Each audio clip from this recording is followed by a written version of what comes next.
But first, President Trump, in everything that's happening today, sent another message to Americans who felt hopeless, frustrated, and abandoned under Biden and Harris. The message is this: Americans will not be left behind. Now, for several weeks now, Hurricane Helene victims who lost everything felt that the country had moved on. But Trump was there and hinted that due to its repeated subpar handling of natural disasters, FEMA may be on the chopping block. I'll also be signing an executive order to begin the process of fundamentally reforming and overhauling FEMA, or maybe getting rid of FEMA. I think, frankly, FEMA is not good. I think we're going to recommend that FEMA go away and we pay directly. And we see a picture now of Trump in Pacific Palisades and continuing this tour. He's going to be meeting with firefighters, and again, we're going to stay on this. But that one visit during an insanely busy first week to North Carolina would be enough for most presidents. It's all exhausting, especially after the breakneck pace of this week, but not Donald Trump. He flew across the country to California, we see him touring, to give residents there the same message: you are not alone. This is a bombshell new piece was published in today's LA Times.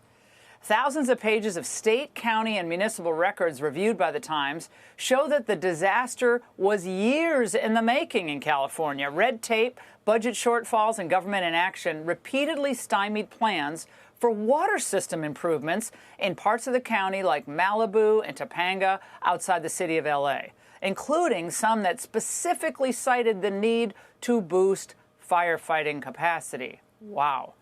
Incompetence as far as the eye can see. I'm going to post that tonight on Twitter. You can read the whole piece. Now, another key issue that Trump didn't shy away from, the $200 billion, and Gavin Newsom was hinting at it, we're going to need help. And I'll say, because it's going to cost about that much to rebuild the Palisades and Altadena and other areas affected. So the question is, will or should U.S. taxpayers write a blank check? I have a condition. In California, we want them to have voter ID so the people have a voice, because right now the people don't have a voice because you don't know who's voting, and it's very corrupt. And we also want them to release the water. If they released the water, they wouldn't have had a problem. If they released the water when I told them to, because I told them to do it 7 years ago, if they would have done it, you wouldn't have had the problem. Yeah, water diversion programs not working. Well, what Trump just said, not going over well, as you can imagine, with Democrats who created this mess.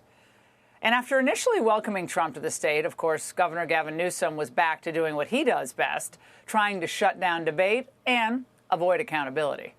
It's incredibly important that people know the truth, because it's very damaging when people believe such misinformation. And I don't mean it in a malign sense. Maybe the president just doesn't know that there's not a spigot that can be turned to solve all the water problems that he alleges exist that don't exist as it relates to the state water system here in Southern California. Well, that was yesterday. And the idea that there's no water problem in California, I mean, we all know that's ludicrous. Just ask the brave firefighters who, in many cases, couldn't even use the hydrants. Hey, Sean Hannity here. Hey, click here to subscribe to Fox News YouTube page and catch our hottest interviews and most compelling analysis. You will not get it anywhere else.